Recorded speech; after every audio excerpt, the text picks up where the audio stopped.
Hello guys, welcome to the tricks world. ये video Maurya साम्राज्य से संबंधित होने वाला है और लूसेंट का आज 13 डेज है, मतलब कि 13वां दिन जा रहा है। ठीक, क्योंकि लूसेंट 100 डेज चैलेंज लेके चला गया है, इसमें 100 दिनों में पूरा का पूरा लूसेंट जो है समाप्त किया जाएगा। तो आगे बढ़ते हैं इस वीडियो पे। देखिए, मौर्य साम्राज्य से सबसे महत्वपूर्ण बातें देखते हैं तो मौर्य वंश का संस्थापक माना जाता है चंद्रगुप्त मौर्य को। याद रखेंगे, ठीक है। चंद्रगुप्त मौर्य जो रहता है वो 322 ईसा पूर्व गद्दी पर बैठता है और 298 ईसा पूर्व तक वो शासन करता है। ठीक है, देखिए इसका जन्म जो होता है 345 ईसा पूर्व में होता है। ठीक, और गद्दी पर बैठता है जो कि मगध का एक राजा रहता है जिसका नाम रहता है धनानंद।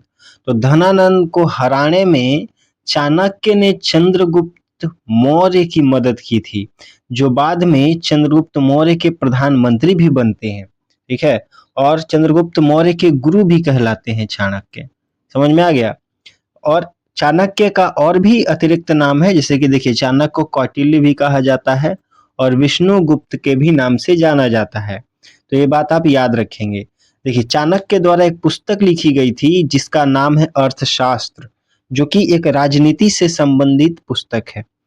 समझ में आ गया। और इस पुस्तक में मौर्य वंश की भी जानकारी मिलती है, उस समय काल का भी जानकारी मिलता है। समझ में आ गया होगा। अब समझते हैं, मगध की राजगद्दी पर यह 322 ईसा पूर्व में बैठता है। और धर्म और दीक्षा की अगर इसकी हम बात करें, देखिए चंद्रगुप्त मौर्य जो था वो जैन धर्म का अनुयायी था और उसने जैनिक गुरु जिसका नाम था भद्रबाहु, उससे जैन धर्म का दीक्षा लिया था, है ना। कौन? तो चंद्रगुप्त मौर्य। किससे? तो भद्रबाहु से जैन धर्म की दीक्षा ली थी और यह जैन धर्म का अनुयायी था। समझ में आ गया होगा इतनी बात। चलिए अब आगे समझते हैं बात को। सेलुकस निकेटर कौन था उसके बारे में थोड़ा समझ लेते हैं। देखिए एक नाम है, एक याद रखेंगे, सेलुकस निकेटर।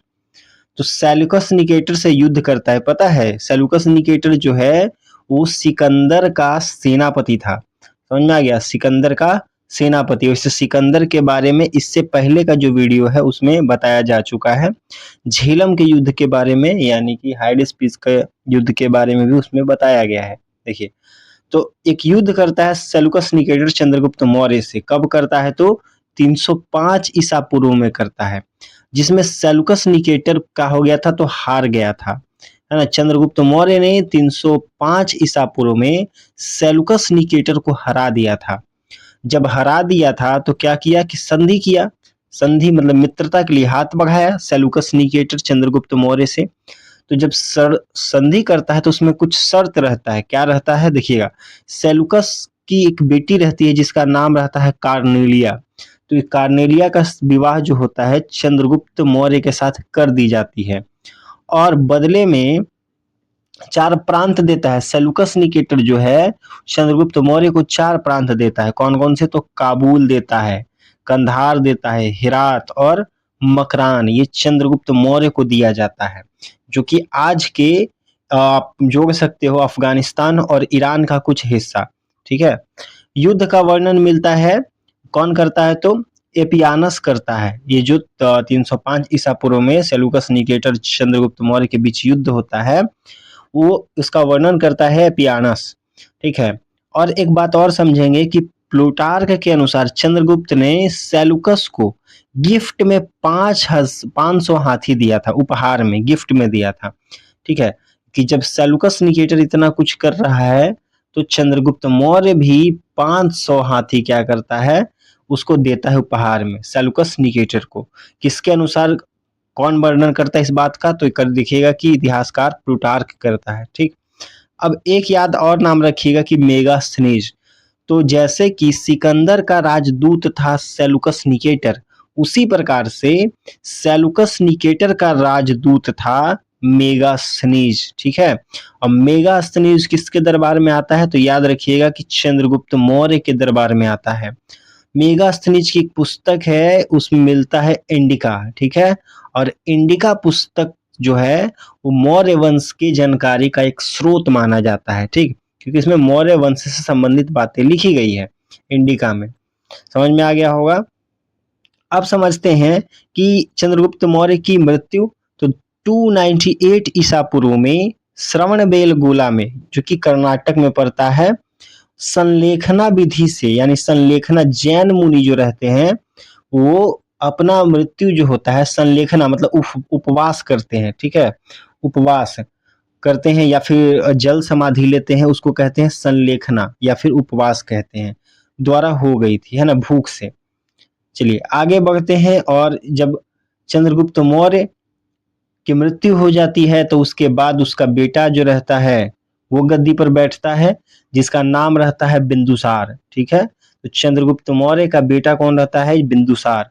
और ये 298 यानी कि 298 ईसा पूर्व में गद्दी पर बैठता है और 269 ईसा पूर्व तक ये शासन करता है।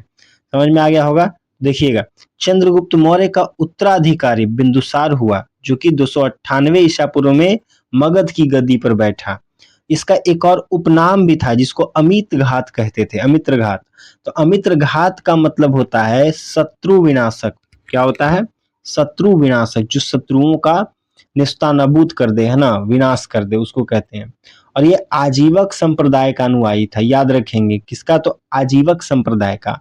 जैसे कि इसके जो पिता थे वो थे जैन धर्म का, और ये जो है बिंदुसार वो आजीवक संप्रदाय का अनुयायी था, ठीक है। और इसका वायु पुराण में इसे भद्रसार यानी कि वारिसार कहा गया है। किसमें? तो वायु पुराण में। समझ में आ गया। तो वायु पुराण में बिंदुसार को किस नाम से जाना गया है? तो याद रखेंगे भद्रसार से कहा गया है।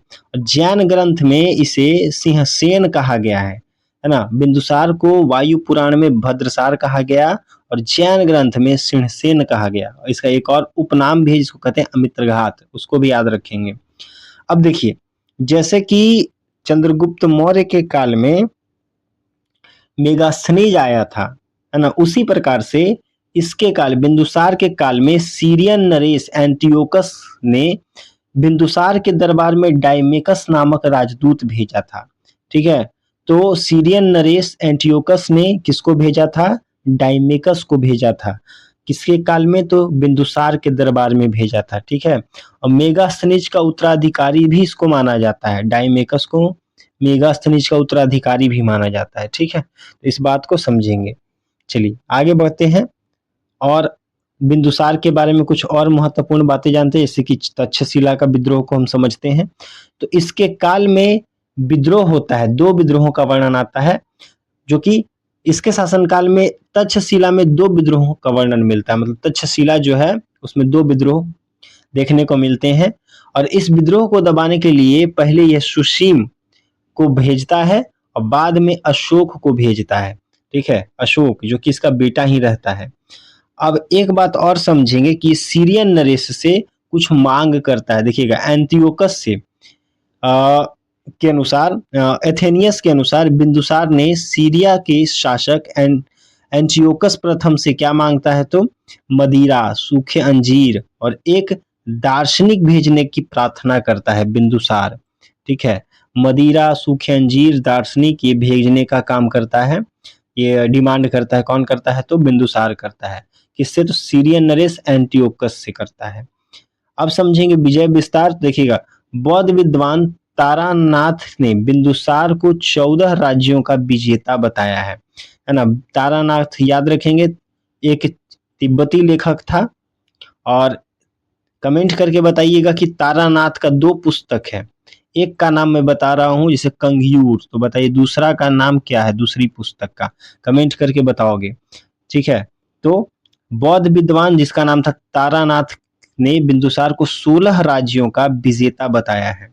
ये बात आप याद रख लोगे। चलिए अब समझते हैं अशोक के बारे में। तो अशोक जो रहता है वो 269 ईसा पूर्व में गद्दी पर बैठता है, ठीक। तो बिंदुसार का उत्तराधिकारी कौन हुआ? तो अशोक महान हुआ, जो 269 ईसा पूर्व में मगध की राजगद्दी पर बैठा। राजगद्दी पर बैठने के समय अशोक अवंती का राज्यपाल हुआ करता था, ठीक है। जब राजगद्दी पर बैठा ना, उसके समय या फिर तो उससे कुछ समय पहले तक यह अवंती का राज्यपाल हुआ करता था, अशोक, ठीक है। अब नाम और का स्पष्ट उल्लेख कहाँ मिलता है अशोक का? तो याद रखेंगे कि एक दो अभिलेख है जिसका नाम एक मास्की है, एक है गुर्जरा। तो ये दोनों अभिलेख में अशोक का नाम जो है अशोक मिलता है, ठीक, अशोक नाम से मिलता है। अब समझते हैं कि उपाधि कौन से, देखिए पुराणों में अशोक को अशोक वर्धन कहा गया है, ठीक है, ये उपाधि टाइटल। तो पुराणों में अशोक को क्या कहा गया है, अशोक वर्धन कहा गया है। अब कमेंट करके बताओगे कि अशोक के जो पिता थे बिंदुसार, उसको क्या कहा गया है पुराणों में, ठीक है। चलिए अब समझते हैं कलिंग विजय के बारे में। तो यहाँ पे समझने वाली बात यह है कि अशोक ने अपने अभिषेक के मतलब जब गद्दी पर बैठा उसके 8 वर्ष बाद ही लगभग, यानी कि 261 ईसा पूर्व में कलिंग पर आक्रमण कर दिया था, है ना, कलिंग पर आक्रमण किया और उसकी राजधानी जिसका नाम है तोसली, तोसली पर यह अधिकार कर लेता है, ठीक है। तो कलिंग की राजधानी तोसली पर कौन अधिकार कर लेता है, अशोक कर लेता है, और 8वें वर्ष में मतलब कि लगभग 261 ईसा पूर्व में। तो इतनी बातें आपको समझ में आ रही होगी। लूसेंट का पूरा सीरीज चल रहा है, इस वीडियो के साथ अंत तक बने रहें, है ना, क्योंकि लूसेंट हर एक स्टूडेंट के टेबल पे मिल जाएगा, लेकिन समझ नहीं पाता कोई, तो समझने के लिए इस वीडियो को देखिए अंत तक। समझ में आ गया। अब देखिए जैसे कि चंद्रगुप्त मौर्य के शासनकाल में कोई दरबारी आया था, है ना, और बिंदुसार के में भी आया था, तो उसी प्रकार से अशोक के दरबार में भी विदेशी राजदूत आते हैं, है ना। कौन आता है देखिएगा, प्लिनी के अनुसार मिस्र के राजा फिलाडेल्फस जो था ने पाटलिपुत्र में अशोक के दरबार में डायनिशियस नामक एक राजदूत भेजा था। क्या नाम था इसका, डायोनिशियस नाम था इसका राजदूत का। कहाँ के राजा, तो मिस्र के राजा फिलाडेल्फस ने भेजा था। समझ में आ गया। कौन इस बात का वर्णन करता है, तो प्लिनी करता है। समझ में आ गया होगा। अब समझते हैं धर्म दीक्षा। देखिएगा, उपगुप्त नामक बौद्ध भिक्षु ने अशोक को बौद्ध धर्म की दीक्षा दी थी। याद रखेंगे, जो इसके दादा थे अशोक के, जो चंद्रगुप्त मौर्य, वो जैन धर्म का अनुयायी था। अशोक का जो पिता था जिसका नाम है बिंदुसार, वो आजीवक संप्रदाय का अनुयायी था, और ये जो अशोक है ये बौद्ध धर्म का अनुयायी बन जाता है, तो बौद्ध धर्म से दीक्षा लेता है। जब कलिंग का युद्ध में इतना मार काट होता है, कलिंग के युद्ध में, ये अशोक जो रहता है वो पूरा हिल जाता है अंदर से, है ना, और एक बौद्ध भिक्षु के कहने पे वो बौद्ध धर्म अपना लेता है और शांति के मार्ग पे आगे बढ़ जाता है, ठीक है। अब इसके माता का नाम याद रख लेंगे कि सुभद्रांगी नाम था इसके माता का, अशोक की माता का सुभद्रांगी, ठीक है। अब बौद्ध धर्म के प्रचार के लिए अशोक ने अपने पुत्र जिसका नाम था महेंद्र और एक पुत्री थी जिसका नाम था संघमित्रा, ये दोनों को श्रीलंका भेजता है। क्यों भेजता है, क्योंकि बौद्ध धर्म का जाके प्रचार प्रसार करो, ठीक है। तो अशोक के बारे में आपको इतनी बातें समझ में आ रही हो। और आजीवकों हेतु ये गुफा का निर्माण भी करवाता है आगे चल के, ठीक है। आजीवकों के लिए क्या करता है, गुफा का निर्माण करवाता है। समझेंगे, अशोक ने आजीवकों को रहने हेतु बराबर की पहाड़ियों में 4 गुफा का निर्माण करता है ना। बराबर आज के जहानाबाद जिला में पड़ता है ना। एक इधर है जहानाबाद, इधर है गया, और यहीं पे पड़ता है बराबर की पहाड़ियां, ठीक है, आप याद रखोगे। चलिए समझते हैं, ये बिहार में पड़ता है बराबर की पहाड़ी, और चारों गुफाओं का नाम रहता है कर्ज, चौपार, सुदामा और विश्व झोपड़ी। समझ में आ गया। अशोक के एक पौत्र भी रहता है, मतलब कि पोता, जिसका नाम रहता है दशरथ। तो दशरथ भी क्या करता है कि आजीवकों को नागा अर्जुन गुफा प्रदान करता है, ठीक है। आजीवकों के लिए कौन सी गुफा का निर्माण करवाता है, तो नागा अर्जुन गुफा, ठीक। कौन करता है, तो दशरथ। दशरथ कौन, तो अशोक का पौत्र था, यानी कि पोता। अब समझते हैं अशोक के अभिलेख एवं उसकी लिपियां। तो शुरुआत में भारत में शिलालेख का प्रचलन सबसे पहले अशोक ने ही किया था। शिलालेख मतलब होता है पत्थर पे लिखना, जो वो किसको कह देंगे, शिलालेख, ठीक है। स्तंभ लेख किसको कहते हैं, तो स्तंभ पे, यानी कि स्तंभ पे कुछ लिखना, उसको कह देंगे स्तंभ लेख। तो प्रयुक्त लिपियां कौन होती थी, देखिए ब्राह्मी लिपि में मिली है, खरोष्टी में, ग्रीक एवं अरमाइक लिपि भी मिली है इसके अभिलेखों से। तो अब समझते हैं कि ग्रीक एवं अरमाइक लिपि में कहाँ से प्राप्त हुई है, तो अफगानिस्तान से प्राप्त होता है। खरोष्टी लिपि जो रहती है वो उत्तर पश्चिमी पाकिस्तान से प्राप्त होता है, और ब्राह्मी लिपि जो थी वो शेष भारत से प्राप्त होती है, ब्राह्मी लिपि। तो आशा करता हूँ कि आपको तो इतना समझ में आ गया होगा।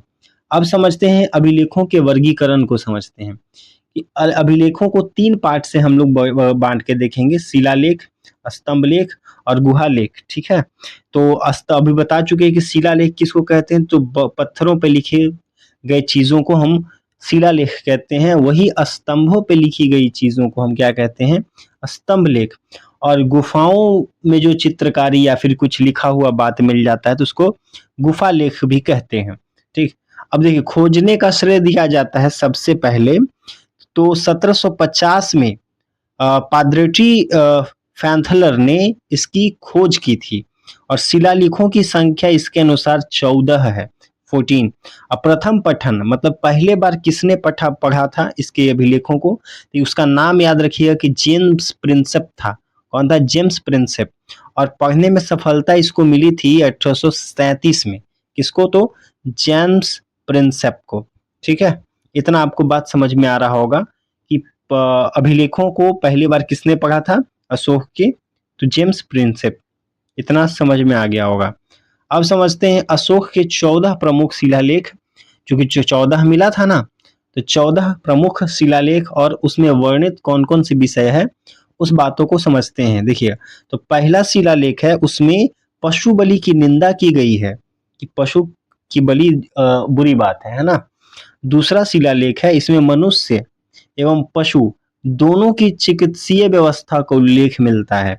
और तीसरा शिलालेख जो है इसमें राजकीय अधिकारियों को हर 5 वर्ष के दौरे पर जाने का आदेश तथा कुछ धार्मिक नियमों का उल्लेख मिलता है। किसमें? तो तीसरे शिलालेख में। उसमें लिखा गया है कि राजकीय अधिकारी जो है हर 5 वर्ष में दौरे पर जाएंगे राज्य के, है ना, वहां पे देखेंगे क्या कमी है क्या दिक्कत है ना, उसको देखेंगे। और चौथा शिलालेख जो था इसमें भेरी घोष की जगह पर धम घोष की घोषणा की गई थी। अब समझते हैं भेरी घोष क्या होता है, तो भेरी घोष कहते हैं जिसमें हिंसात्मक युद्ध है ना, तो युद्ध नीति को छोड़ के धम घोष माने शांति वाला नीति अपनाएंगे, ये बात है। पांचवा शिलालेख जो है इसमें धर्म महामात्रों की नियुक्ति के विषय में जानकारी मिलती है। तो एक बार प्रश्न भी आता है कि पहली बार धर्म महामात्र की नियुक्ति किसने किया था, तो अशोक ही किया था, ठीक है।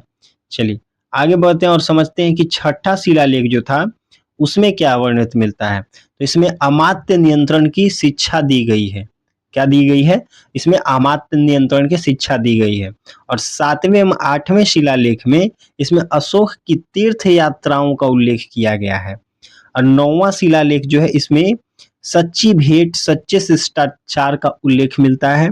और 10वें शिलालेख इसमें आदेश दिया गया है कि राजा तथा उच्च अधिकारी हमेशा प्रजा के हित में सोचें, है ना। कौन सा? तो 10वां अभिलेख में मिलता है कि राजा हो या फिर कोई भी अधिकारी हो वो किसके बारे में हमेशा सोचे, तो प्रजा के हित के बारे में सोचे। 11वां अभिलेख में मिलता है, शिलालेख में मिलता है, इसमें धम्म की व्याख्या की गई है ना। 11वां शिलालेख में धम्म की व्याख्या की गई है। अब समझते हैं हम 12, 13 एवं 14 शिलालेख में क्या लिखा है। तो 12वां जो शिलालेख है उसमें स्त्री महामात्रों की नियुक्ति एवं सभी प्रकार के विचारों के सम्मान की बात कही गई है, ठीक है। कहाँ? तो 12वां शिलालेख में स्त्री महामात्र की नियुक्ति की जा रही है यहाँ, ठीक है ना। और विचारों के जितने भी विचार हैं सभी प्रकार के विचार हैं उनको सम्मान की बात कही जा रही है यहाँ। 13वां शिलालेख जो है उसमें कलिंग युद्ध का वर्णन मिलता है। किसमें मिलता है? 13वां शिलालेख में मिलता है, कलिंग युद्ध का वर्णन मिलता है। और अशोक के हृदय परिवर्तन की बात तथा पड़ोसी राज्यों का वर्णन भी इसमें मिलता है। कलिंग युद्ध के बाद ही अशोक का हृदय क्या हो गया था? परिवर्तित हो गया था। 14वां शिलालेख जो रहता है अशोक ने जनता को धार्मिक जीवन बिताने के लिए प्रेरित किया था। कहाँ से मिलता है? तो 14वां शिलालेख से प्राप्त होता है। इतनी बात आप समझ चुके होंगे। अब समझते हैं अशोक के स्तंभ लेख एवं महत्वपूर्ण अभिलेख, ठीक है। कुछ और अभिलेखों के बारे में समझते हैं। तो पहला अभिलेख जो रहता है जिसमें 7 अभिलेखों की स्तंभ लेखों की चर्चा करेंगे। जैसे जो पहले पढ़े हैं 14 उस शिलालेख थे, और अब जो पढ़ने वाले हैं 7 के बारे में वो स्तंभ लेख है, ठीक है। तो पहला जो है प्रयाग स्तंभ लेख को पढ़ते हैं, और ये याद रखें कि 6 अलग-अलग जगहों से प्राप्त होता है, उस जगहों को हम समझते हैं। तो प्रयाग स्तंभ लेख है, यह पहले कौशाम्बी में स्थित था। कहाँ था? कौशाम्बी में। और इस स्तंभ लेख को अकबर ने इलाहाबाद के किले में स्थापित करवाया था। ठीक है, जो प्रयाग स्तंभ लेख को, कहाँ पहले कौशाम्बी में था, लेकिन अकबर क्या करता है कि इसको इलाहाबाद के किले में स्थापित करवाता है। दूसरा है दिल्ली टोपरा। तो इस स्तंभ लेख कहाँ मिलता है? तो फिरोजाबाद, और फिरोज शाह तुगलक द्वारा टोपरा से कहाँ ला दिया गया था? दिल्ली ला दिया गया था, दिल्ली टोपरा। समझ में आ गया? फिरोज शाह तुगलक जो था, क्या किया था कि टोपरा से इस स्तंभ लेख को दिल्ली स्थानांतरित कर दिया था। और एक आता है दिल्ली मेरठ। तो पहले मेरठ में स्थित था स्तंभ लेख, लेकिन फिरोज शाह जो था कि उसको मेरठ से हटाकर दिल्ली ला दिया था। और एक आता है रामपुरवा। यह स्तंभलेख चंपारण, जो कि आज के बिहार में पड़ता है, तो यह स्तंभलेख चंपारण में स्थापित है। इसकी खोज 1872 में कार्लाइल ने किया था, कार्लाइल। ठीक है, 1872 में। कहाँ मिलता है ये रामपुरवा? तो चंपारण, जो कि बिहार का एक इलाका है ना, बिहार का एक जिला है चंपारण। तो आगे बढ़ते हैं और समझते हैं 5, 6, 7 स्तंभ लेखों को समझते हैं। तो एक आता है लौरिया अरिराज, जो कि चंपारण में ही स्थित था। एक आता है लौरिया नंदगढ़, यह भी चंपारण बिहार में स्थित। इस स्तंभ पर मोर का चित्र बना हुआ है, समझेंगे इस बात को। और एक है रानी का अभिलेख, जो कि कौशाम्बी अभिलेख को रानी अभिलेख भी कहा जाता है। और 8वां और सबसे छोटा स्तंभ लेख जो था वो रुमनदेई था। ठीक है, सबसे छोटा अभिलेख कौन था? तो रुमनदेई। और इसी में लुम्बिनी में धम्म यात्रा के दौरान अशोक द्वारा भू राजस्व की दर को क्या किया गया था? तो घटा देने की घोषणा की गई थी। कहाँ? तो रुमनदेई में। क्या किया गया था? तो अशोक जो रहता है वो धम्म यात्रा करता है लुम्बिनी में, और उसी के दौरान क्या करता है? जो भू राजस्व की दर है उसको घटा देने की घोषणा करता है। एक बात समझें कि सबसे लंबा अभिलेख कौन है? तो अशोक का 7वां अभिलेख जो है वो सबसे लंबा अभिलेख है। 7वां यानी कि रानी का अभिलेख। प्रथम पृथक शिलालेख कौन है? तो इसमें यह घोषणा की गई थी कि सभी मनुष्य क्या है? तो मेरे बच्चे हैं। और सारे कुणा यानी कि कंधार के अभिलेख से क्या मिलता है? तो यह अभिलेख ग्रीक एवं अरमाइक भाषाओं में मिलती है। और अतिरिक्त कुछ महत्वपूर्ण जानकारी समझ लेते हैं। देखिए, इन स्तंभ लेखों ने अशोक के धर्म, प्रशासनिक व्यवस्था, नैतिक शिक्षा एवं धार्मिक सहिष्णुता को प्रकट किया है। ठीक है, यहाँ से जानकारी मिलता है अशोक के महानता के बारे में। अब कुछ और बातों को समझते हैं। अब मौर्य साम्राज्य की प्रशासनिक व्यवस्था को समझते हैं। ठीक है, तो इसमें समझेंगे पहले उपधा परीक्षण, ये कौन हुआ करता था? प्रशासनिक व्यवस्था में एक पद हुआ करता था उपधा परीक्षण। तो ये क्या काम करता था? देखिएगा कि साम्राज्य में मुख्यमंत्री एवं पुरोहित की नियुक्ति के पूर्व इनके चरित्र को काफी जांचा परखा जाता था, जिसे उपधा परीक्षण भी कहा जाता था। ठीक है, जैसे कि आईएएस का एग्जाम देते हो तो परखने के लिए इंटरव्यू देना पड़ता है ना, उसी प्रकार से साम्राज्य में मुख्यमंत्री या फिर पुरोहित की नियुक्ति करना है तो आपको उपधा परीक्षण से गुजरना पड़ेगा। समझ में आ गया होगा। इसमें क्या होती थी? तो इनके चरित्र को जांचा जाता था। एक होता था मंत्री परिषद। तो सम्राट की सहायता के लिए एक मंत्री परिषद हुआ करती थी, जिसमें सदस्यों की संख्या कभी 12, 16 या फिर 20 हुआ करती थी। एक आता है तीर्थ महामात्र, उसको तीर्थ भी कहते हैं या फिर महामात्र भी कहते हैं। तो अर्थशास्त्र में शीर्षस्थ अधिकारी के रूप में तीर्थ का उल्लेख मिलता है, जिसकी संख्या मिलती है 18। क्या मिलता है? तो 18। एक होता था चर। तो चर अर्थशास्त्र में गुप्तचर या फिर चर जासूस को कहा गया है। ठीक है, चर किसके लिए यूज किया गया है अर्थशास्त्र में? तो याद रखिएगा जासूस के लिए शब्द यूज किया गया है चर का। ये प्रश्न आ चुका है एग्जाम में। अब समझते हैं आगे प्रांतीय प्रशासन को, मौर्य काल का समझ लेते हैं। देखिए, तो अशोक के समय मौर्य साम्राज्य में प्रांतों की संख्या 5 हुआ करती थी। प्रांतों को चक्र कहा जाता था। क्या कहा जाता था? चक्र कहा जाता था। देखिए ये प्रांत है ना चक्र, इसको 5 संख्या थी इसकी। प्रांतों के प्रशासक जो होते थे वो कुमार या फिर आर्यपुत्र हुआ कहलाते थे। ठीक है, कुमार या फिर आर्यपुत्र कहलाते थे।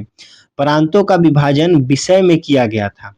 प्रांत आगे चल के किस में टूटता है? तो विषय में। जो अब विषय के हेड जो हुआ करते थे वो विषयपति हुआ करते थे, है ना। जो विषय में शासन चलाते थे उनको विषयपति कहते थे। ठीक, प्रशासनिक इकाइयों को समझते तो सबसे छोटी इकाई जो थी वो ग्राम थी। ग्राम जिसका मुखिया ग्रामिक कहलाता था। अब प्रशासकों में सबसे छोटा कौन था? तो गोप हुआ करता था। गोप कौन था? तो ये 10 ग्रामों का शासन संभालता था जिसको गोप कहा जाता था। सबसे छोटा प्रशासक था और सबसे छोटी प्रशासनिक इकाई कौन थी? तो ग्राम थी। समझ में आ गया होगा। जिसका प्रमुख क्या कहलाता था? मुखिया ग्रामिक कहलाता था। अब आगे चल के क्या होता है कि प्रांत किस में टूटे होते हैं? तो विषय में। विषय किस में टूटे होते हैं? तो ग्राम में। ठीक है, तो इतना आपको समझ में आ गया होगा। अब आगे बढ़ते हैं और समझते हैं नगर प्रशासन के बारे में। एग्रोनोमी क्या होता है ये सबको डिटेल में समझते हैं। देखिएगा, तो नगर का प्रशासन 30 सदस्यों का एक मंडल करता था। जो 30 सदस्य था ना वो 6 समितियों में बटा था और हर समिति में 5 सदस्य हुआ करते थे। ठीक, यानी कि टोटल इस 30 सदस्यीय मंडल होते थे। ये 30 जो थे वो 6 समितियों में बटे हुए थे और हर एक समिति में 5-5 सदस्य होते थे। तो 6 5 30 हो गया ना। और दूसरी बात आता है एग्रोनोमोई। तो एग्रोनोमोई जो होता था वो एक अधिकारी हुआ करता था जो कि मार्ग निर्माण का काम देखता था। सड़क परिवहन निर्माण का इसका काम देखना था एग्रोनोमोई का। अब समझते हैं कर एवं दंड। देखिए, बिक्री कर के रूप में मूल्य का 10वां भाग वसूला जाता था और अब जो इसे बचाता था उसे मृत्यु दंड देने का भी प्रावधान था। ठीक है, बात समझ में। अब आते हैं सैन्य क्षमता। चंद्रगुप्त मौर्य की सेना लगभग 50,000 इसमें अश्वरोही सैनिक थे, 9,000 इसमें हाथी और 8,000 जो इसमें थे रथ हुआ करते थे, है ना। उस समय का सबसे पावरफुल था मगध। ठीक है, और इसकी सेना भी काफी मजबूत हुआ करती थी। अब समझते हैं इसके मौर्य जो कि मौर्य प्रांत और उसकी राजधानियों को समझते हैं। अभी 5 प्रांत बताए थे ना, इसको चक्र भी कहा जाता था। तो 5 प्रांत कौन कौन से? तो एक होता था उत्तरापथ। तो उत्तरापथ की राजधानी हुआ करती थी तक्षशिला। एक है अवंती राष्ट्र। तो अवंती का राजधानी हुआ करता था उज्जैनी। और कलिंग, तो कलिंग को राजधानी होता था तोसली। दक्षिणापथ की राजधानी स्वर्णगिरी। और प्रासी यानी कि पूर्वी प्रांत जो था उसका राजधानी हुआ करता था पाटलिपुत्र। मौर्य साम्राज्य का प्रशासनक क्या था? सुव्यवस्थित था, संगठित और व्यापक था, जिसमें प्रांतों का विभाजन और राजधानियों का चयन राजनीतिक दृष्टि से किया जाता था, जिसको काम चलाने में आसानी हो, जहां से हर एक क्षेत्र को उस हिसाब से चुना जाता था प्रांत को। ठीक है, अब समझते हैं जो अर्थशास्त्र में 18 तीर्थों का वर्णन मिलता है, तीर्थ का वर्णन मिलता है, वो कौन कौन थे? तो पहला हम समझते हैं, तो पहले आते हैं मंत्री। तो मंत्री का पद क्या होता था या फिर कार्य? तो प्रधानमंत्री वाला होता था। एक था पुरोहित। पुरोहित करता था धर्म एवं दान विभाग का प्रधान हुआ करता था पुरोहित। एक होता था सेनापति जो कि सैन्य विभाग का प्रधान था। और युवराज जो हुआ करते थे ये राजपुत्र हुआ करते थे, मतलब राजा का बेटा। देवारिक कौन था? तो राजकीय द्वार रक्षक को देवारिक कहा जाता था। एक होता था अंतर्वैदिक, इसको कहते थे अंतपुर का अध्यक्ष कहते थे। और समाहर्ता जो होता था आय का संग्राहक करता होता था, जिसको समाहर्ता कहते थे। एक होता है सन्निधाता, ये राजकीय कोष का अध्यक्ष होता था। ये राजकीय कोष मतलब कि पैसा से रिलेटेड। एक है प्रशासता, तो एक कारागार का अध्यक्ष हुआ करता था। और समझते हैं आगे 10वां नंबर प्रादेशिक कौन था? तो इसको भी थोड़ा सा समझ लेते हैं। एक कमिश्नर हुआ करता था। प्रादेशिक जो हुआ करता था कमिश्नर। और पौर जो हुआ करता था वो नगर का कोतवाल को कहते थे। व्यवहारिक जो था वो कि प्रमुख न्यायाधीश को व्यवहारिक कहा जाता था। और नायक जो होता था वो नगर रक्षा का अध्यक्ष होता था, जिसको नायक कहते हैं। और कामांतिक कौन होता था? तो उद्योग एवं कारखानों का अध्यक्ष होता था, जिसको कहते थे कामांतिक। मंत्री परिषद के अध्यक्ष को अध्यक्ष कहते थे। दंडपाल हुआ करते थे जो कि सेना का सामान एकत्र करने वाले को दंडपाल कहते थे, जो सेना का सामान ढोके चलेगा। दुर्गपाल होता था जो कि दुर्ग रक्षा करता था, और अंतपाल होते थे जो कि सीमावर्ती दुर्गों का रक्षा करता था। सीमावर्ती कहने का मतलब ये है कि बॉर्डर का रक्षा करता था, और दुर्गपाल जो दुर्ग रक्षक करता था, ठीक है, जो महल का, उसको कहते हैं। अब समझते हैं कि जो 6 समितियां थी और उसके कार्य कौन कौन थे। बताए थे ना कि 6 समितियों में विभक्त था, और उसकी 6 समितियों का कार्य क्या था। तो प्रथम समिति थी जो उद्योग एवं शिल्प कार्य का निरीक्षण करता था। दूसरा समिति जो था विदेशियों की देखरेख करता था, और तृतीय समिति जन्म मरण यानी कि जन्म प्रमाण पत्र और मरण प्रमाण पत्र का विवरण रखता था, है ना, कि कौन व्यक्ति राज्य में कितना व्यक्ति जन्मा मरा सबका वर्णन रखता था ये। चतुर्थ समिति जो रहता था व्यापार एवं वाणिज्य की देखरेख करता था, और पंचम समिति यानी कि पांचवी समिति निर्मित वस्तुओं के विक्रय का निरीक्षण करता था, और छठी समिति जो थी वो बिक्री कर वसूल करना इसका काम हुआ करता था। ठीक है, तो आशा करता हूं कि आपको 6 समिति और उसके कार्यों के बारे में समझ में आ गया होगा। अब समझते हैं सैन्य व्यवस्था, गुप्तचर और इस काल का समाज कैसा था उसको समझते हैं। देखिएगा, एक शब्द आता है नायक। तो नायक तो होता था युद्ध क्षेत्र में सेना का नेतृत्व करने वाला अधिकारी होता था, इसको नायक कहते थे। एक होता सेनापति। तो सेनापति जो होता था सैन्य विभाग का सबसे बड़ा अधिकारी होता था। और रख रखाव देखेंगे, रख रखाव तो मेगास्थनीज के अनुसार मौर्य सेना का रख रखाव 5 सदस्यीय 6 समिति करती थी, है ना। मतलब हर एक समिति में कितने सदस्य हुआ करते थे, तो 5 समितियां सदस्य हुआ करते थे। और एक याद रखें गुप्तचर विभाग। तो गुप्तचर विभाग महामात्य सर्प नामक अमात्य के अधीन था, एक लिखा गया है, ठीक है। और अर्थशास्त्र में गुप्तचरों को गूढ़ पुरुष भी कहा गया है। क्या कहा गया, तो गूढ़ पुरुष भी कहा गया है अर्थशास्त्र में। 2 प्रकार की होती थी गुप्तचरी विभाग, इसको एक को कहते संस्था। तो संस्था जो रहती थी ना एक ही स्थान पे रहकर कार्य करती थी, और संचार जो था वो एक स्थान से दूसरे स्थान पर भ्रमण करता था और अपने कार्य को करता था। ठीक है, तो वैसे गुप्तचर जो एक जगह से दूसरे जगह पे जाके माने भ्रमण करके काम कर रहे हैं उसको कहते थे संचार, और जो एक ही जगह पे रह के काम करने वाले गुप्तचर को कहते हैं संस्था। ठीक है, तो आपका इतने बात तो समझ में आ गया होगा। अब मौर्य साम्राज्य को न्याय एवं कृषि शब्दावली को समझते हैं। तो एक होता था राजुक। तो राजुक जो होता था, देखिएगा, अशोक के समय जनपदीय न्यायालय के न्यायाधीश को कहा जाता था। क्या कहा जाता था, तो राजुक कहा जाता था। और सीता भूमि, तो सरकारी भूमि को सीता भूमि कहा जाता था। और अदेव मात्रक, तो बिना वर्षा के अच्छी खेती होने वाली भूमि को अदेव मात्रक भी कहा जाता था। ठीक है, जहां कृषि बारिश तो उतना नहीं होता लेकिन अच्छा खेती हो जाता है, तो उसको अवैध मात्रक भी कहा जाता था। ठीक है, तो इतनी बातें आपको समझ में आ रही होगी। समाज कैसा था और समाज व्यवस्था कैसा था मेगास्थनीज के अनुसार। तो हम समझते हैं कि भारतीय समाज को 7 वर्गों में विभाजित करके देखता है मेगास्थनीज उस समय के। 7 में कौन था, तो पहला दार्शनिक, दूसरा किसान, तीसरा अहीर, कारीगर, सैनिक, निरीक्षक और सभासद हुआ करते थे। किसके अनुसार, तो मेगास्थनीज, जो कि मेगास्थनीज अपने पुस्तक में भारतीय समाज को 7 वर्गों में बांट के देखता है। ठीक, एक होता है रूपजीवा। तो स्वतंत्र वेश्यावृत्ति को अपनाने वाली महिला को कहते थे रूपजीवा। ठीक है, अब अन्य थोड़ा सा फैक्ट देख लेते। चंद्रगुप्त मौर्य ने नंद वंश के विनाश के लिए कश्मीर के राजा प्रवर्तक से सहायता लिया था, है ना। चंद्रगुप्त धनानंद को हराने के लिए किसकी सहायता लिया था, तो कश्मीर के राजा प्रवर्तक की सहायता लिया था। और मौर्य शासन कितने वर्षों तक रहा है, तो याद रखिएगा कि 137 वर्षों तक अपने रहा है, काल शासन में रहा है। अंतिम शासक जो था बृहदत्त था। इसकी हत्या इसके सेनापति पुष्यमित्र शुंग कर देता है, ने 185 ईसा पूर्व में कर दिया था, और मगध पर शुंग वंश की नींव पड़ जाती है।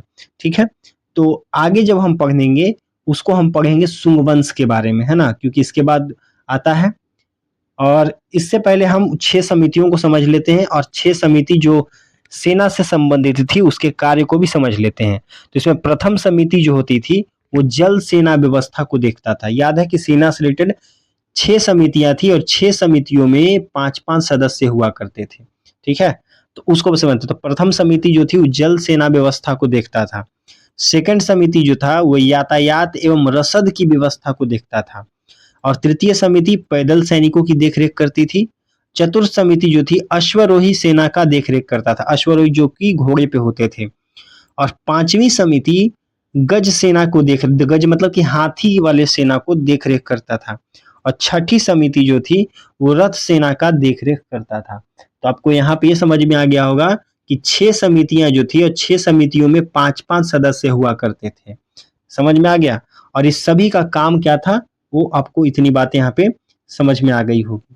तो नेक्स्ट वीडियो जो रहेगा वो शुंग वंश से रहेगा, क्योंकि बृहदत्त की हत्या कर दिया था शुंग वंश के पुष्यमित्र शुंग कर देता है और फिर शुंग वंश का नींव डलता है यहाँ। तो यहाँ पर क्या हो जाता है कि आपका मौर्य साम्राज्य जो था उस पूरा टॉपिक जो है लूसेंट से समाप्त हो गया। अगर इसमें आपको कोई डाउट है तो आप कमेंट कर सकते हो। वैसे इससे रिलेटेड टेस्ट सीरीज डिस्क्रिप्शन में लिंक डाल दिया गया है। डिस्क्रिप्शन में जैसे ही आप क्लिक करोगे तो वो टेस्ट खुल जाएगा और आप इससे ऑब्जेक्टिव लगा सकते हो। कमेंट करके बताना कि ऑब्जेक्टिव कितना आपका सही हुआ है।